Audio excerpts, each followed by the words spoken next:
Permisi bapak-bapak ya, khususnya Satgas Covid. Ini masker saya buka ya. Dulu pernah waktu saya pengajian, kebetulan saat itu masih saatnya pandemi. Alhamdulillah sekarang sudah longgar. Ketika saya pakai masker, ini ada yang mengatakan, Ustadz, kenapa maskernya enggak dilepas? Apa giginya merongos? Ya Allah, perasaan saya. Oh, ini loh enggak merongos gitu. Tadi saya buka. Ini mohon maaf ini, permisi ini kepada Satgas Covid ini. Karena ini saatnya banyak virus, maka saya takut bapak-bapak yang berjamaah di musola Dakwatul Khair ini takut kena virus corona. Sedikit cerita Pak, ini belum ngaji ini ya, belum ngaji ini. Sedikit cerita saja dulu, karena ini yakin saat ini kita sama-sama jagung bayi. Orang Jawa bilang itu jagung bayi.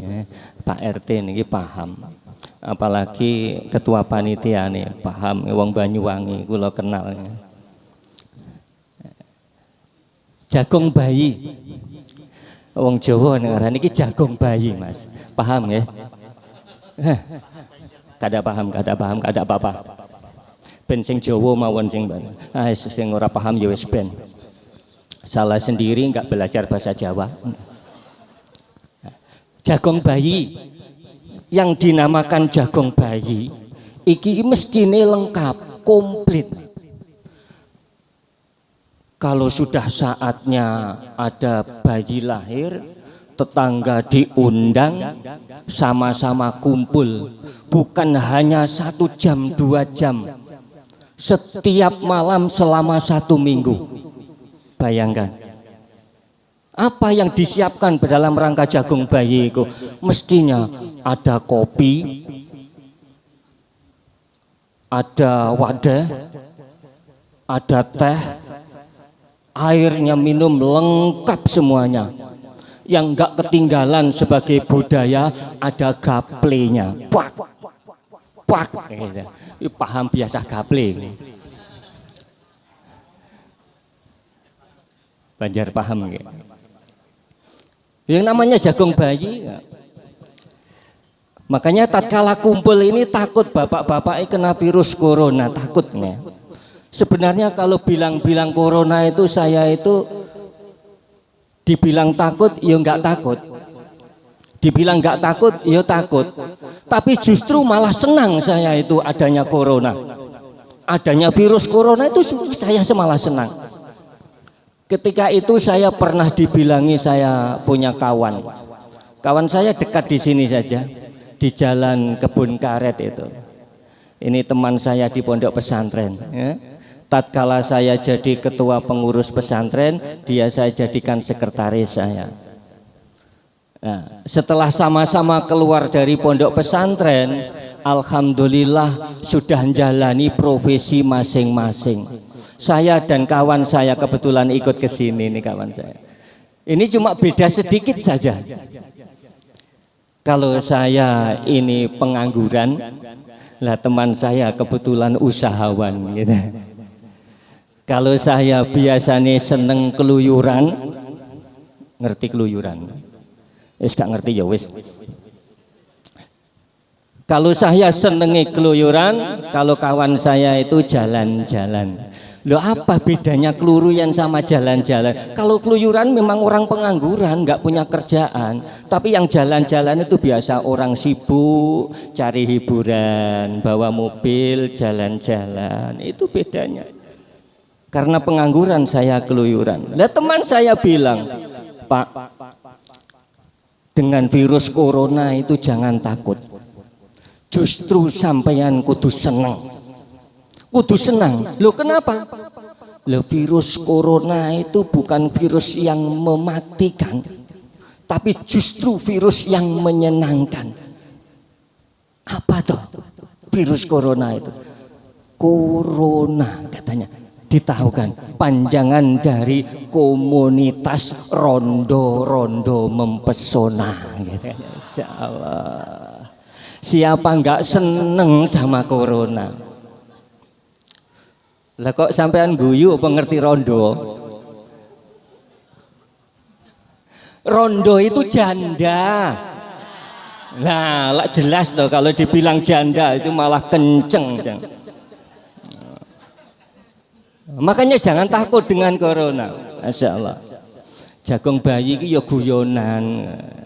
Kalau ngaji itu ya di sana di majelis. Wah, tempatnya Ustadz ini Masya Allah. Dah bismillah, ayo kita ngaji ya. Itu tadi hanya apa ya, sifatnya memberikan biar nggak ngantuk gitu aja. Bismillahirrahmanirrahim. Assalamualaikum warahmatullahi wabarakatuh.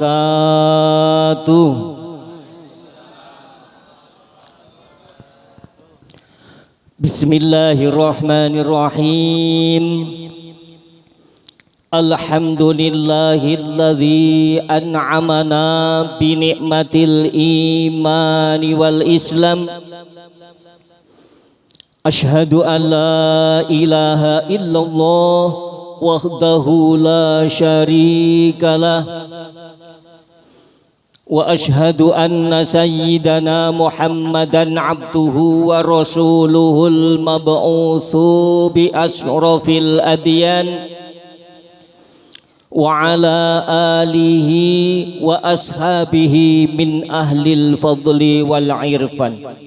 Amma ba' hadratal kurama, para alim, para ulama, para kiai, para sepuh, bini sepuh, para ustadz, pejabat pemerintah yang hadir maupun yang tidak bisa hadir, dari kalangan apapun juga, Bapak Ibu hadirin tamu undangan rahimakumullah. Alhamdulillah, puji syukur kehadirat Allah Subhanahu wa ta'ala. Pada malam hari ini kita sama-sama ditakdirkan oleh Allah, diberikan kesempatan oleh Allah, diberikan kenikmatan oleh Allah berupa sehat dan kesempatan waktu, sehingga bisa melangkahkan kaki kita menuju majelis ilmu. Mudah-mudahan setiap langkah kita ditinggikan derajatnya oleh Allah. Mudah-mudahan tiap langkah kita diampuni dosa-dosa kita oleh Allah. Amin. Allahumma amin. Bapak Ibu hadirin rahimakumullah. Kalau kita pikir-pikir, banyak orang yang hidup di dunia ini tidak lepas dari masalah. Kalau kita pikir-pikir, semua orang yang hidup di dunia ini selalu bermasalah. Bapak Ibu ingin tahu solusi yang paling cermat untuk mengatasi masalah? Ingin tahu, Pak? Ikut saja apa yang disampaikan oleh Pegadian. Betul kan? Apa moto Pegadian itu? Apa Ustaz? Biasa ning Pegadian ini. Bagus motonya, mengatasi masalah tanpa masalah. Tapi menurutku kurang pas. Mengatasi masalah menambah masalah. Wah, itu memang tepatnya. Kenapa banyak orang yang selalu dihantui dengan permasalahan? Satu kuncinya karena tidak mau bersyukur kepada Allah Subhanahu wa ta'ala. Seandainya semua makhluk di dunia khususnya manusia ini setiap waktu, setiap saat mau bersyukur kepada Allah Subhanahu wa taala, maka tidak ada semua manusia yang hidup di dunia ini mempunyai masalah yang sangat berat yang tidak bisa diatasi. Pasti semuanya akan teratasi karena selalu mengharapkan dari Allah Subhanahu wa taala. Karena Allah sudah berjanji siapapun yang mau bersyukur maka Allah akan tambah nikmatnya. Siapa yang tidak bersyukur malah justru Allah tenggelamkan. Allah kasih laknat, Allah kasih siksa. Maka kalau kita masih banyak masalah dalam kehidupan kita, dalam keluarga kita, dengan anak kita, dengan tetangga kita, dengan urusan-urusan kita, ayo sama-sama kita kembalikan kepada Allah Subhanahu wa taala, selalu meningkatkan syukur kepada Allah. Syukur itu tidak hanya cukup dengan kauli saja, Pak. Yo harus dibuktikan dengan nyata, dengan fi'linya. Maka lengkap kalau syukur kita bil kauli kita ucapkan, maka fi'li dengan tindakan harus kita lakukan. Apa? Allah kasih kesehatan kita yang diterangkan di mata kita sehingga bisa melihat terang dengan jelas, kita gunakan mata kita. Ini adalah nikmat Allah. Syukurnya alhamdulillah. Tapi tidak hanya cukup dengan alhamdulillah, kenaan kalau hanya cukup dengan itu saja. Mensyukuri nikmatnya mata yo harus kita gunakan, kita kembalikan, kita manfaatkan untuk Allah Subhanahu wa taala. Kalau lihat gadis yang cantik, apalagi yang moblong-moblong, Masya Allah, mata sampai nggak berkedip, nggak sadarkan diri, mereng-mereng di belakangnya sudah ada parit. Ya Allah. Hanya kita gunakan untuk maksiat, melihat apapun yang membawa dosa dan kesalahan kita. Tapi tidak pernah kita gunakan mata kita untuk memandang Al-Quran, membaca Al-Quran, memandang ayat-ayat kebesaran Allah, tanda-tanda kebesaran Allah, sehingga meningkatkan iman kita, meningkatkan syukur kita kepada Allah Subhanahu wa ta'ala. Masih banyak lagi nikmat yang diberikan oleh Allah. Bapak Ibu hadirin rahimakumullah, agar kita bisa menjadi orang yang selalu syukur kepada Allah, ayo kalimat 3 ini kita gondeli, kita pegang dengan kuat-kuat. Sadar diri kita sebagai makhluk Allah. Tentunya kalau kita sebagai makhluk pasti ada yang menciptakan makhluk, yaitu Allah. Allah itu Khalik, Allah adalah yang menciptakan. Kalau Allah menciptakan makhluk, pasti Allah akan pelihara makhluk itu, yaitu Allah Malik, Allah yang memelihara kita. Kalau Allah menciptakan makhluk, dipelihara, dikasihi oleh Allah, pasti Allah lengkapi dengan rezekinya, yaitu Allah Razik, Allah Maha memberi rizki.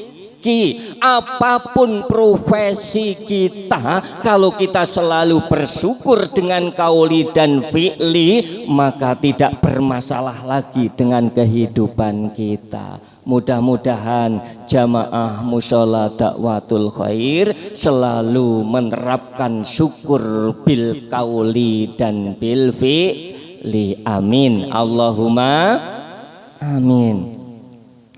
Kalau kita sadar bahwa semuanya yang ada dalam diri kita ini adalah milik Allah, kita sadar bahwa Allah kita ini bisa apapun juga karena Allah, kita sadar yang memberi makan minum kita adalah Allah. Insya Allah kalau semuanya kita kembalikan kepada Allah, maka kita akan bisa mempunyai rasa syukur kepada Allah Subhanahu wa ta'ala. Sedikit saya ceritakan Pak, dulu 2 tahun yang lalu saya pernah datang ke sini. 2 tahun yang lalu pernah saya datang ke sini. Sedikit saya cuplek lagi. Mudah kok Pak. Agar kita ini bisa syukur itu mudah. Apa? Yang pertama, jangan selalu kita memandang orang yang ada di atas kita, tapi selalu pandanglah orang yang ada di bawah kita.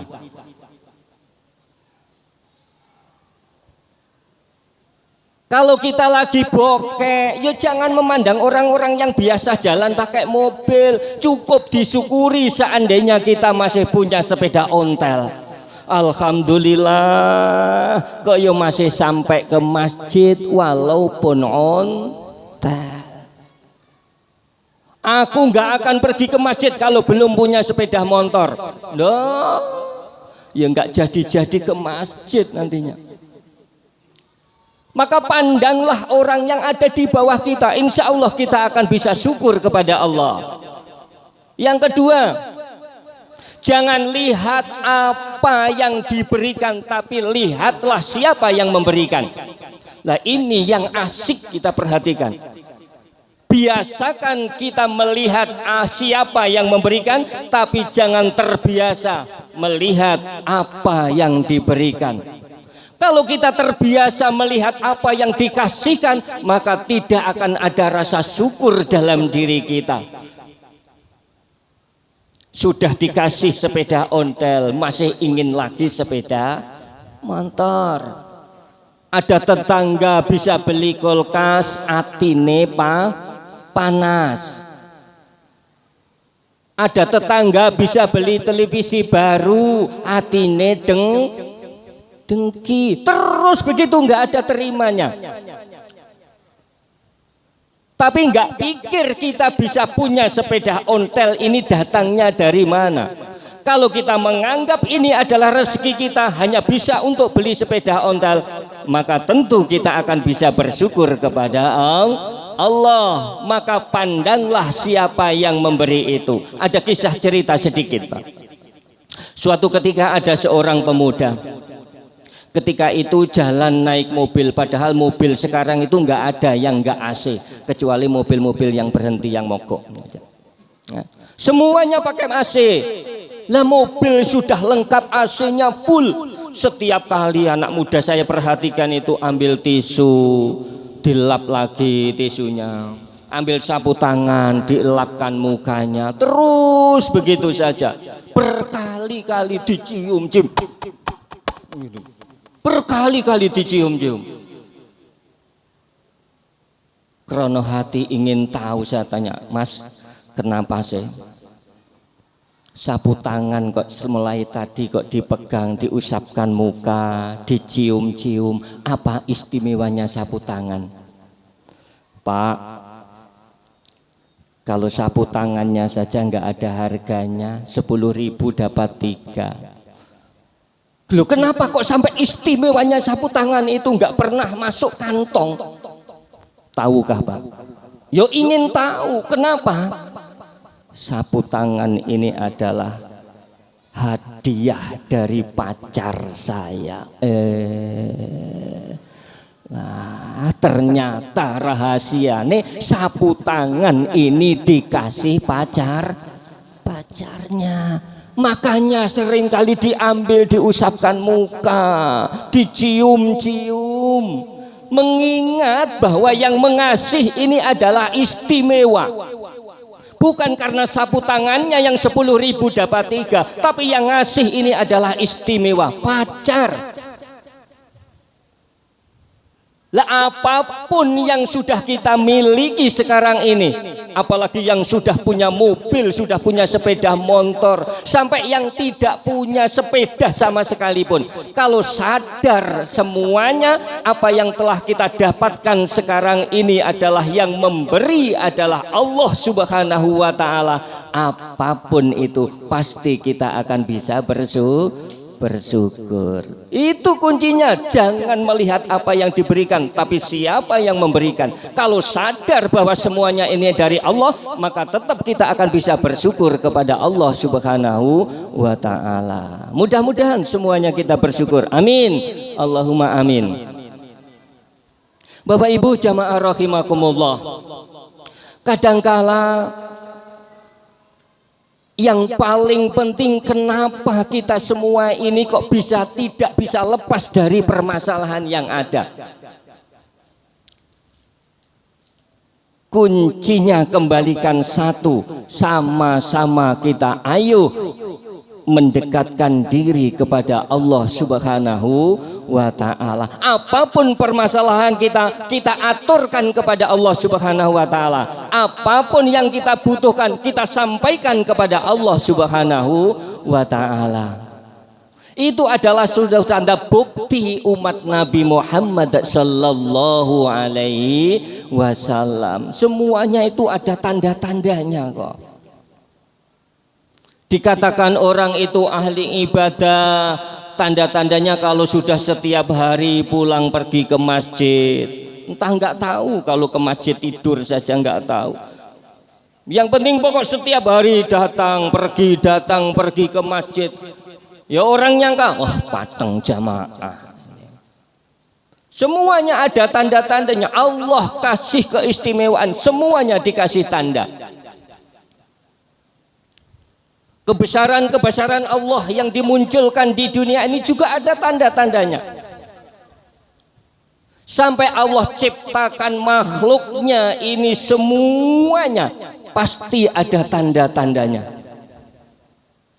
Maka oleh karena itu, setiap apa yang kita lakukan tidak lepas dikembalikan kepada Allah Subhanahu wa ta'ala. Itu yang paling penting agar kita selalu ditambah nikmat kita, selalu diberikan yang terbaik nikmat kita dari Allah Subhanahu wa ta'ala. Kembalikan kepada Allah tatkala sudah kita dipanggil oleh Allah. Ayo cepat kita datang.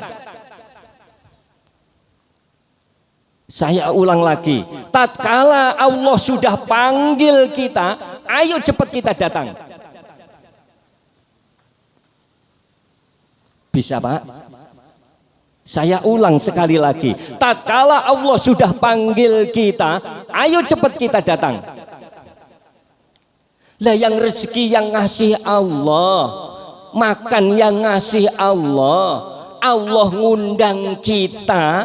Lah kok kita nggak datang?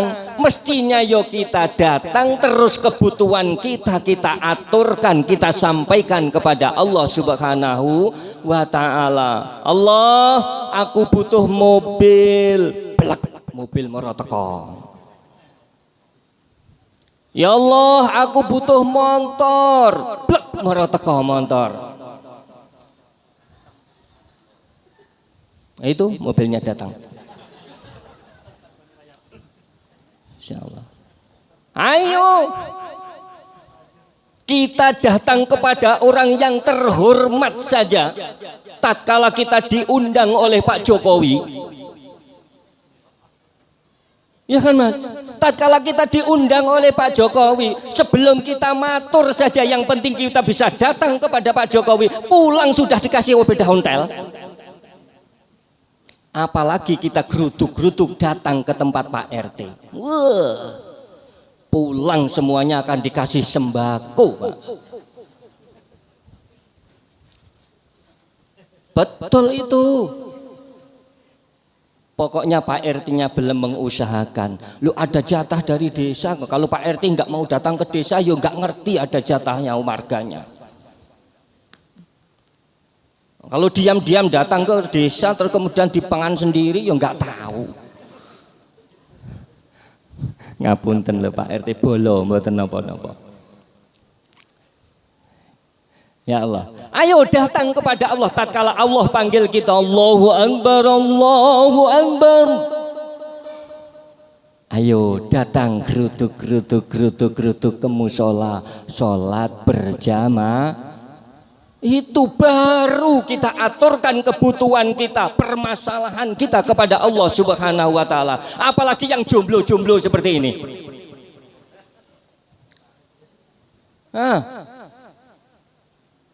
Apalagi yang jomblo-jomblo masian ini, pateng datang berjamaah, hadir ke tempat Allah, berikan semua kebutuhan kita kepada Allah, aturkan, ya Allah, humma zawijni zaujatan kabiratan aswadan.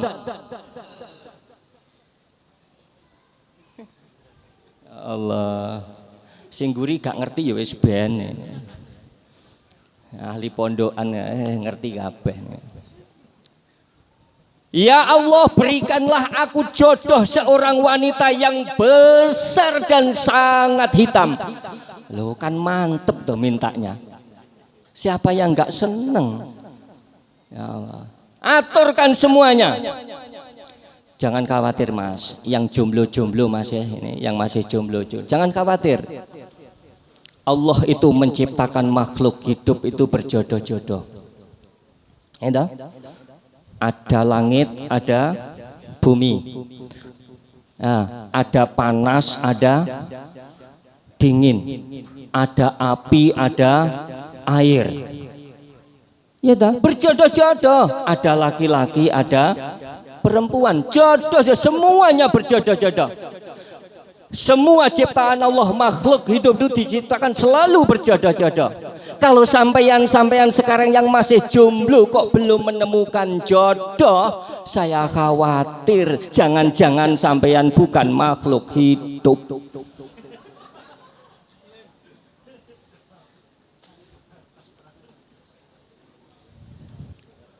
Iya kan? Ya Allah. Jangan khawatir kalau masih jomblo saja. Jodoh itu pasti ada. Aturkan saja kepada Allah. Ya Allah,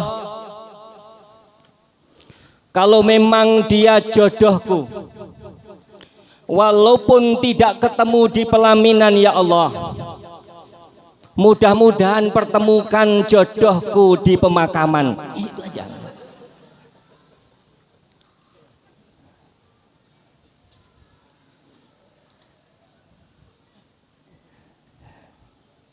Ana sing jomblo kok malah galau. Ya Allah, jangan khawatir, ada kok. Ini bapak-bapak di sini, Pak Melati ini punya anak perempuan kok. Jangan khawatir, nanti saya yang ngaturi Pak Melati. Ya. Ini punya anak perempuan kok. Punya anak perempuan ini. Jangan khawatir, ada jodohnya kok. Ya nek pancen nuwemen tenan kok, pancen itu jodohnya kok susah. Ya Allah, seandainya dia bukan jodohku ya Allah, maka cabut saja nyawa jodohnya. Gitu aja sudah. Ya ben podo-podo nggak dapat gitu loh mas. Ben podo-podo nggak dapat. Lah dia bukan milikku, kenapa kok diambil orang lain?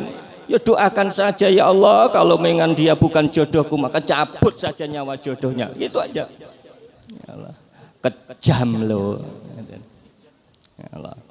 Ayo aturkan kepada Allah Subhanahu wa ta'ala. Semua permasalahan pasti beres. Jangan diaturkan ke pegadian. Aturkan saja kepada Allah, sampaikan saja kepada Allah Subhanahu wa ta'ala. Insya Allah semua permasalahan akan beres. Manusia itu intinya tidak bisa apa-apa, manusia intinya tidak mampu apa-apa. Manusia bisa karena ada yang membisakan, yaitu Allah Zat yang maha bisa. Manusia mampu, ada Allah yang maha mampu, yang memampukan manusia. Maka apa saja permasalahan kita, permasalahan anak, permasalahan rumah tangga, permasalahan apapun juga, baik di kantor, di rumah maupun di mana saja, tetap kita harus mendekatkan diri kepada Allah Subhanahu wa ta'ala. Apapun profesi kita, baik polisi, tetap saja datang ke masjid sholat berjamaah. Ada polisi Pak di sini? Ada. Alhamdulillah, saya itu paling senang kalau waktu ngaji kok ada polisi ikut ngaji. Paling senang. Hebat polisi sekarang itu Pak. Promoter, profesional, modern dan terpercaya. Hebat semua polisi sekarang. Tapi yo ada kadang polisi sing nakal ya. Ya tidak semua, tapi oknum itu. Pernah kok suatu ketika saya itu dihentikan di lampu merah. Maaf, berhenti mas. Kenapa pak? Minggir. Kontrol pak dengan polisi itu. Padahal bukan waktunya razia atau bukan tempatnya razia. Hanya mereka ngatur lalu lintas tatkala anak-anak sekolah mau berangkat waktunya sekolah. Tahu saya ini naik sepeda motor, dicegah sama polisi. Minggir bang, kontrol bang. Mana SIM-nya? Nyoh, SIM tak kasih bang. Mana STNK? Nyoh, ini STNK komplit bang. Semuanya, tapi masih dicari saja sama polisi itu. Bapak tetap saya tilang. Lo kenapa pak? Tutup pentilnya nggak ada, kurang ajar dengan polisi. Allah. Aman pak. Tutup pentil lo ditilang. Allah. Mudah-mudahan di Banjarbaru tidak ada. Mudah-mudahan jamaah dakwatul khair tidak ada. Namanya dakwatul khair kok. Mudah-mudahan. Ayo segala macam profesi apa saja, permasalahan apa saja, aturkan saja kepada Allah Subhanahu wa taala. Maka dengan kita selalu datang ketika dipanggil oleh Allah Subhanahu wa taala, insya Allah segala permasalahan kita akan beres di hadapan Allah Subhanahu wa taala. Maka tidak ada orang yang merasa kekurangan, selalu hatinya luas, bersyukur atas nikmat Allah yang diberikan. Amin, Allahumma amin. Ini tadi acaranya kan peringatan Nabi, acaranya kan peringatan Nabi, jagong lahirin Nabi, jagong bayi. Lah tanda-tanda nih wong sing seneng kalih Kanjeng Nabi, tanda-tanda orang yang senang dengan Nabi yaitu senang membaca sholawat kepada Nabi. Lah kita sebagai umat Islam, umatnya Nabi kok nggak gelem maca sholawat, nggak mau baca sholawat. Lah ingin jadi umatnya siapa? Kalau ada majelis sholawat nggak mau datang, nggak mau ikut baca sholawat. Tapi kalau nonton mak lampir nggak mau ketinggalan. Lei umatnya Nabi apa umatnya mak lampir?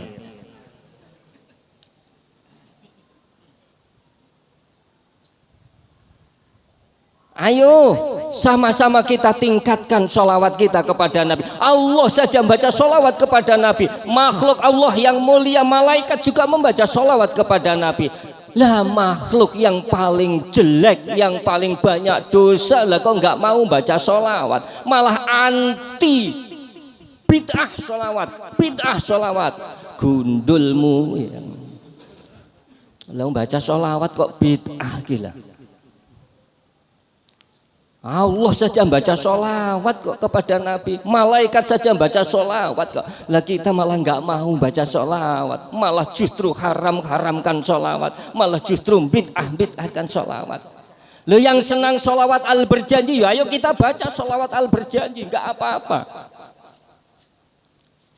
Yang senang maulidul habsi, ayo maulidul habsi. Yang senang burdah dibaca.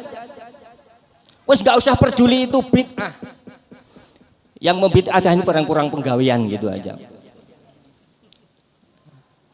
Yang paling enak itu kan sebagai kita semuanya itu tahlilan, seneng, itu sholawatan oke, yasinan oke, bahkan sampai yang seneng.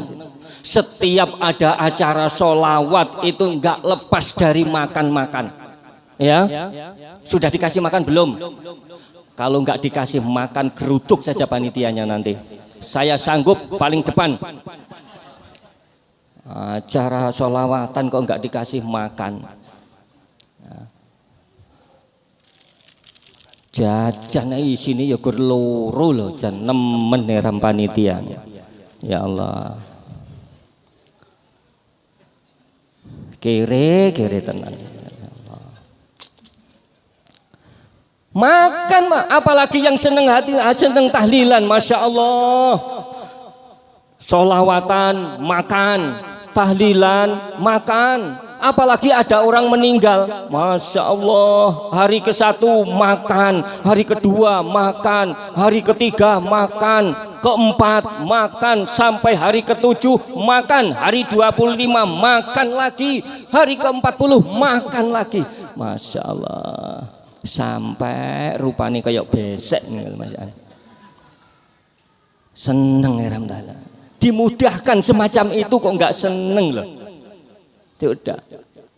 Makanya orang yang seneng tahlilan ketok lemu-lemu. Ayo Ustadz nih, Masya Allah.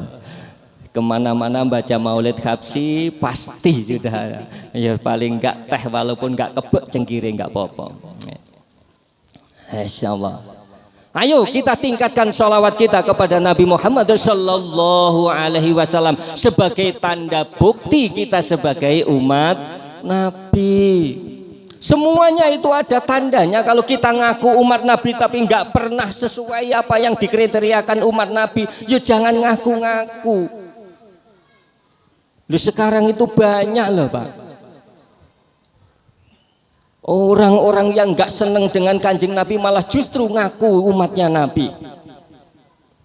Bukan keturunan Nabi, yang ngaku-ngaku dari dzurriyyat Nabi. Sekarang itu nggak sedikit, hanya memanfaatkan situasi saja. Maka umat Nabi yang jelas itu ada tanda-tandanya. Apa tandanya? Kita harus bisa mengikuti apa yang telah disampaikan oleh Rasulullah. Muhammadur Rasulullah as-sidaul kufar. Muhammad Rasulullah itu adalah tegas terhadap orang-orang kafir. Ini tandanya umat Nabi yang nomor 1. Tegas dengan orang kafir berarti kita harus angkat pedang, angkat senjata, perangi orang-orang selain Islam. Bukan, tapi bijaksana, tegas terhadap budaya-budaya selain Islam. Kalau orang-orang di luar sana selain Islam senengane mendem-mendem, yo generasi Islam yo jangan ikut mendem. Kerungu enggak? Ayo. Yang pertama, sidaul kufar, tegas dengan budaya-budaya kafir. Bukan kita geting, sengit, benci dengan orang-orang selain Islam, bukan. Mentang-mentang kita jadi umat Nabi, menegakkan membela Nabi, orang-orang selain Islam yang ada di Banjarbaru diusir dari tanah Banjarbaru. Kerutuk, kamu harus keluar dari Banjarbaru.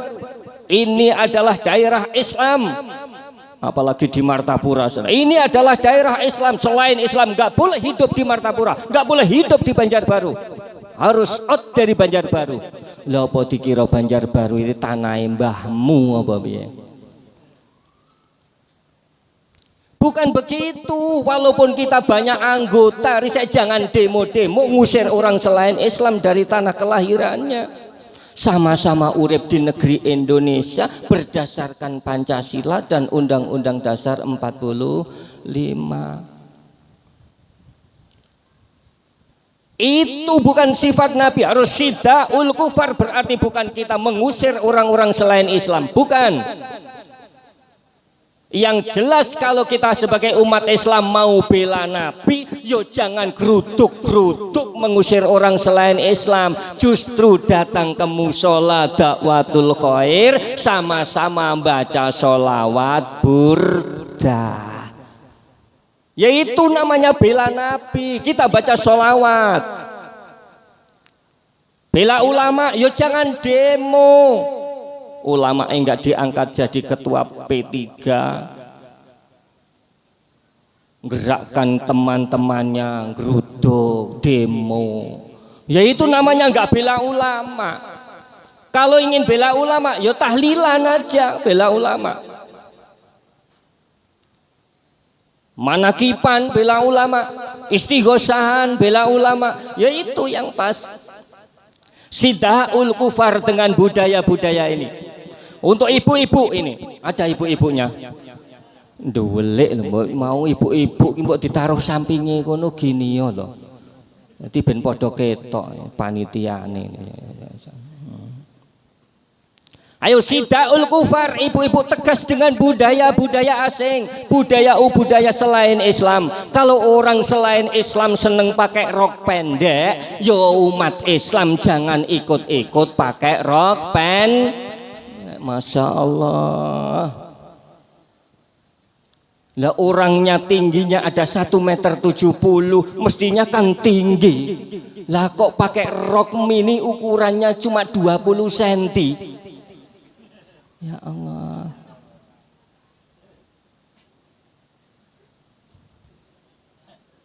Mestinya iso turun ke bawah, lah kok malah naik ke atas sampai Sidratil Muntaha. Allah. Digawe rukuk lo pantatnya sampai kelihatan.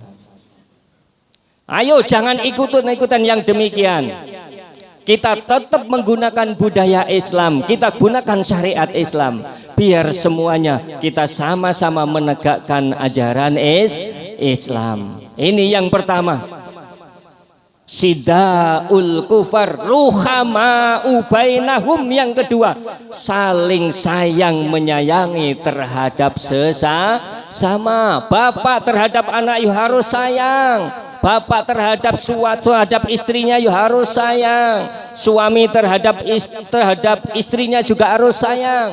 Semuanya antara kita sesama harus saling sayang menyayangi. Ini adalah yang diterapkan oleh Rasulullah. Jangan mentang-mentang kita yang punya kekuasaan. Ar-rijalu qawwamuna 'alan nisa. Orang laki-laki itu lebih kuat, kudu menang dari orang perempuan. Titik-titik gepuk.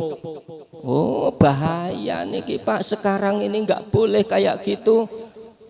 Harus ruhama. Tahu bahwa seorang perempuan itu diciptakan dari tulang rusuk seorang laki-laki sebelah kiri. Apa harus diinjak-injak? Ya enggak. Karena diciptakan dari tulang rusuk, yang mestinya harus dirangkul, disayang, bukan diinjak-injak. Karena diciptakan bukan dari telapak kakinya. Harus disayang. Apalagi sekarang ini hukum berlaku, bahaya Pak. Sayang, jangan. Terhadap santri saja kita nyubit sudah dilaporkan. Kekerasan terhadap anak katanya. Perlindungan anak kemudian datang. Ya Allah, serba repot guru-guru ngaji sekarang. Dulu itu kiai gepuk santri itu biasa. Lah sekarang itulah dibentak saja sudah dilaporkan loh, Mas. Lah ini kan apalagi kok urusan-urusan sampai yang keras, maka ruhama ubainahum tetap kita jaga, saling hormat menghormati terhadap sesama. Dan yang ketiga, tarohum fi asaris sujud, kelihatan bagi orang-orang yang ahli ibadah. Sudah ada tanda-tandanya orang yang ahli ibadah itu. Ono labete, ono asare orang yang ahli ibadah itu. Jangan dikata orang itu ahli sujud karena kelihatan jidaknya sampai hitam. Oh, itu bukan karena sujud Pak hitamnya. Itu waktu di rumah istrinya sarik,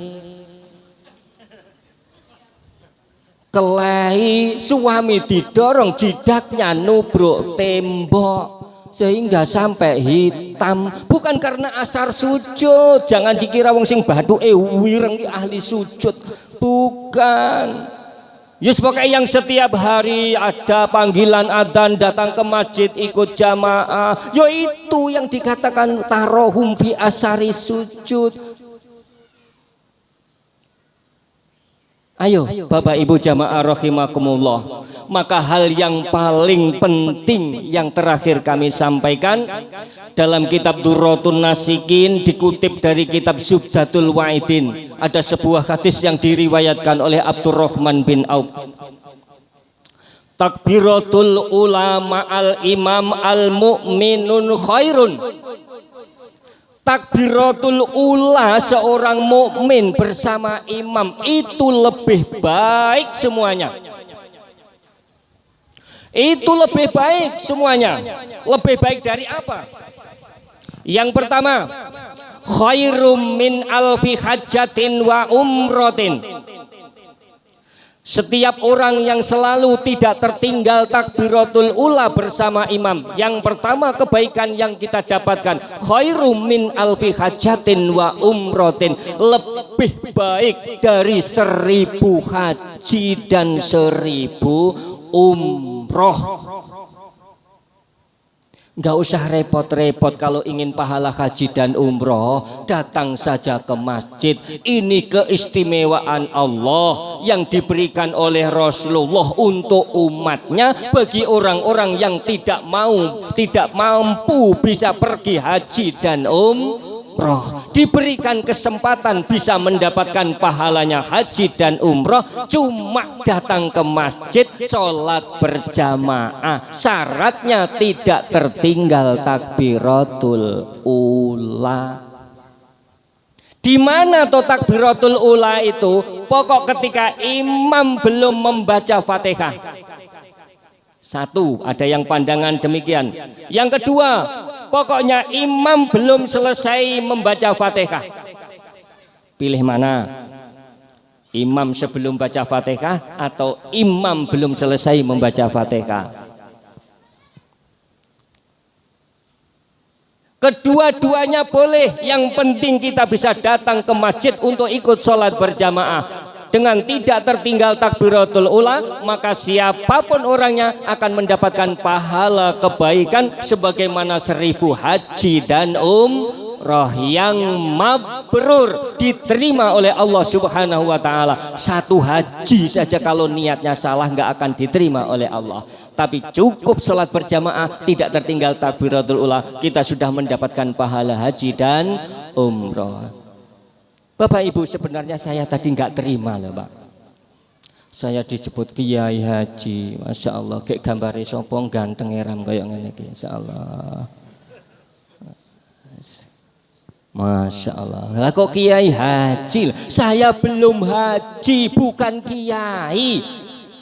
Saya tegaskan, bukan Kiai, belum haji. Sebenarnya sudah daftar tapi belum berangkat. Sudah daftar tapi belum berangkat. Umroh itu sebenarnya 2 tahun yang lalu saya itu sudah berangkat tanggal 11 Maret. Tanggal 28 Februari ditutup Saudi Arabia karena corona. Saya tunggu rencana berangkat tanggal 11 Maret. Ternyata sampai 11 Maret belum dibuka. Ditunggu sampai setahun belum jadi. Hingga sampai sekarang belum jadi, dan kurang ajar tenan kok. Insyaallah. Goro-goro apa tadi corona? Masya Allah, hafal bapak-bapak yang memperhatikan ya. Corona, komunitas rondo-rondo mempesona, bikin gila semuanya orang. Apalagi kok jandanya pakai rok pendek. Alah, wes masih ustadz ritek yang ada di musola dakwatul khair. Alah, ngiler.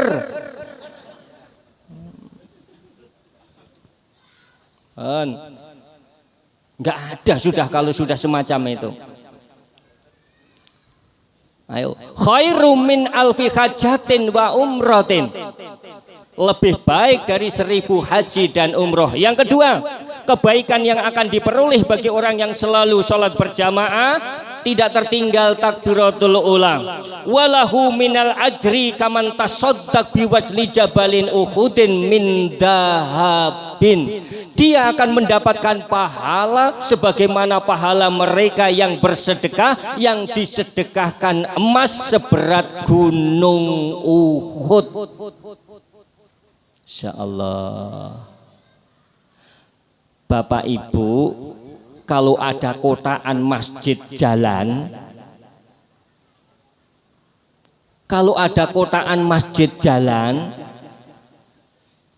bapak-bapak punya 2 lembaran uang kertas, yang satu 2.000, yang satu 50.000. Yang dimasukkan kotaan masjid ketika jalan, yang 5.000 apa yang 2.000 Pak?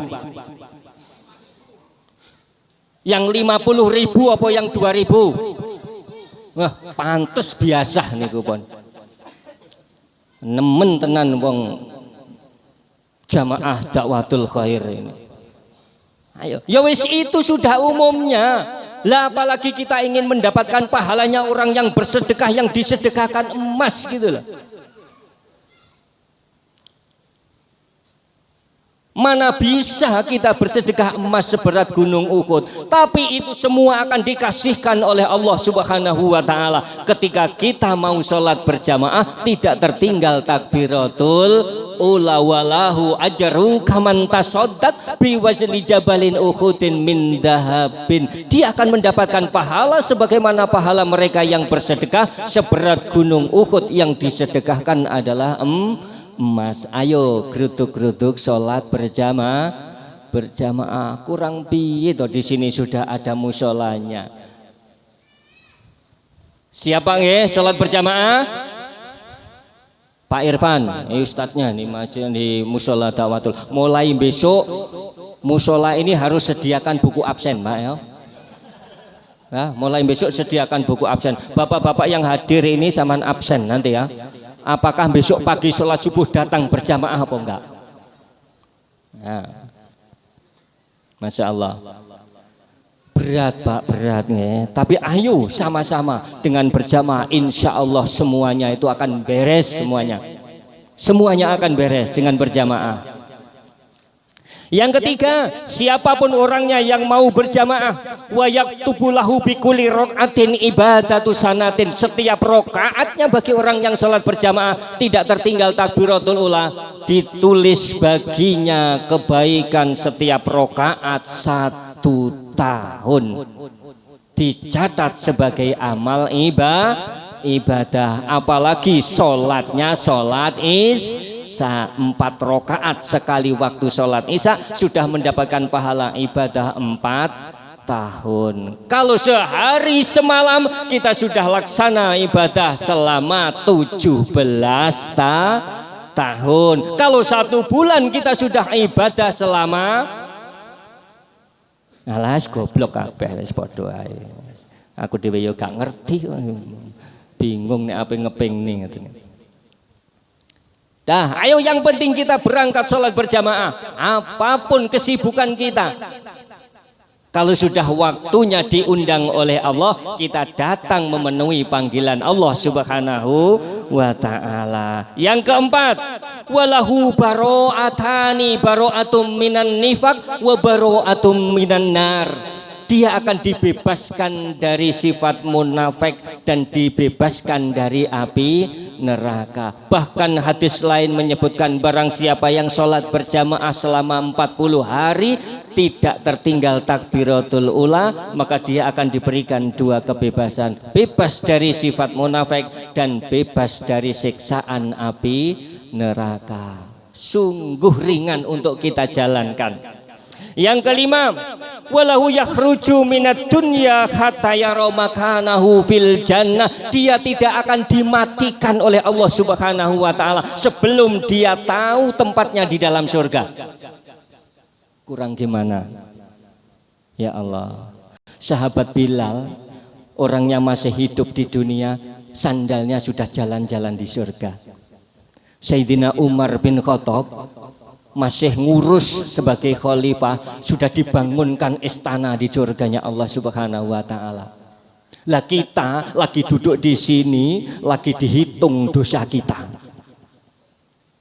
Ya Allah, gimana mari kita ini bisa seperti mereka itu?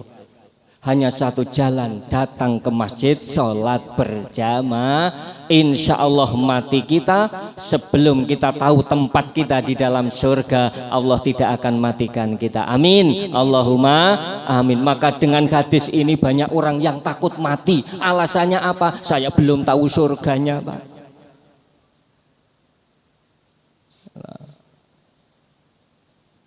Yang keenam, wa yadkhulul jannata bighairi hisabin, dan dia akan dimasukkan surga tanpa hisab.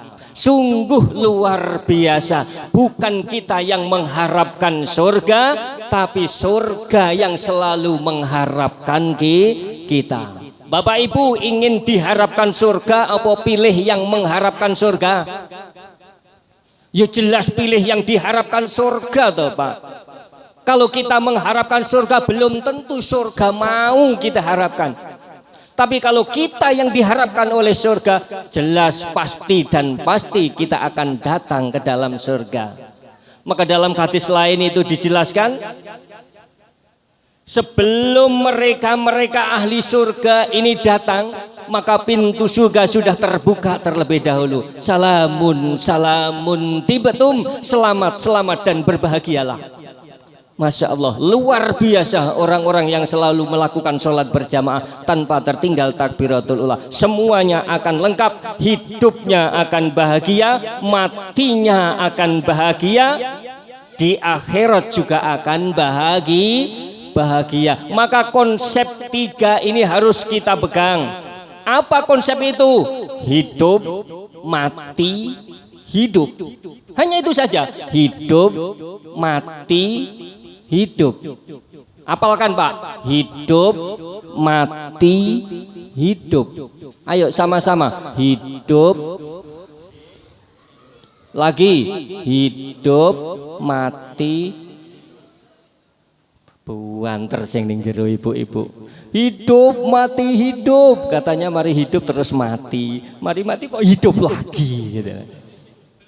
Ya Allah. Hidup kita selalu benar, selalu hasanah, mati kita akan hasanah, maka nanti dibangunkan oleh Allah Subhanahu wa taala tatkala kita hidup kembali akan menjadi hasanah. Ini kuncinya, yaitu kita selalu hadir sholat berjamaah dengan tidak tertinggal takbiratul ula. Terakhir Pak, mudah-mudahan kalau nggak ada tambahannya lagi. Terakhir, cerita sahabat Nabi. Sahabat Nabi itu rajin sholat berjamaah, selalu mengikuti Nabi. Suatu ketika, singkat cerita, ada sahabat Nabi yang tidak pernah tertinggal sholat berjamaah bersama Nabi. Suatu ketika kok tidak berjamaah bersama Nabi? Ditanyakan, Khalifah, sahabat Nabi, sahabat, kenapa sahabat kita yang satu ini biasanya setiap waktu ada sholat berjamaah kok nggak ada sholat berjamaah? Singkat cerita, nama sahabat itu adalah sahabat Sa'ban. Rasulullah langsung bilang kepada sahabat, ada yang tahu rumah Sa'ban? Ada Nabi, antarkan saya nanti setelah sholat. Betul, setelah selesai sholat Nabi diantar bersama sahabat ke rumahnya Sa'ban. Ternyata Rasulullah bersama sahabat jalan menuju rumah Sa'ban ditempuh selama 3 jam Pak. Insya Allah 3 jam, tapi tidak pernah tertinggal sholat berjamaah bersama Nabi. Suatu hari nggak berjamaah ditanyakan oleh Rasulullah. Ketika Rasulullah datang ke tempat Sa'ban, diketuk pintunya, Assalamualaikum. Waalaikumsalam. Istrinya di rumah sudah menjawab, benar ini adalah rumah Sa'ban. Betul ya Rasulullah. Di mana Sa'ban 3 hari ini kok nggak datang berjamaah? Itu ya Rasulullah yang akan saya sampaikan. Sudah 3 hari ini Sa'ban sudah meninggal dunia. Innalillahi wa inna ilaihi rajiun. Ternyata tidak sholat berjamaah sampai meninggal dunia, sampai akhir hayatnya. Langsung terkejut Rasulullah bertanya kepada istrinya, hei istri Sa'ban, apa yang diucapkan oleh Sa'ban ketika sebelum meninggal dunia? Ya Rasulullah, Sa'ban itu menjerit ya Rasulullah. Ceritanya ada 3 kali. Ya Allah, kenapa yang tidak baik lagi? Atau yang tidak baru saja? Dan yang kedua, ya Allah, kenapa tidak lebih jauh lagi? Ya Allah, kenapa kok tidak semuanya? Cerita 3 kali Sa'ban ini ditafsirkan oleh Rasulullah. Yang pertama, ya Allah, kenapa kok tidak lebih jauh lagi? Saban berjalan dari rumah menuju musola dakwatul khair, ini berjalan kaki sholat ini adalah 3 jam. Kalau sholatnya subuh jam 4, berarti berangkatnya jam berapa, Pak? Jam 1 sudah berangkat, Pak. Bayangkan. Kalau bapak-bapak sholat subuh di sini sudah adzan jam 4, berangkatnya jam berapa, Pak? Jam 5 lah, kok malah berangkat, ya ketinggalan sepur, Pak. Ayo, jam 1 Sa'ban sudah berangkat, ini 3 jam berjalan. Makanya dengan jarak jauhnya dari rumah ke Masjidil Haram, jamaah bersama Rasulullah ditunjuk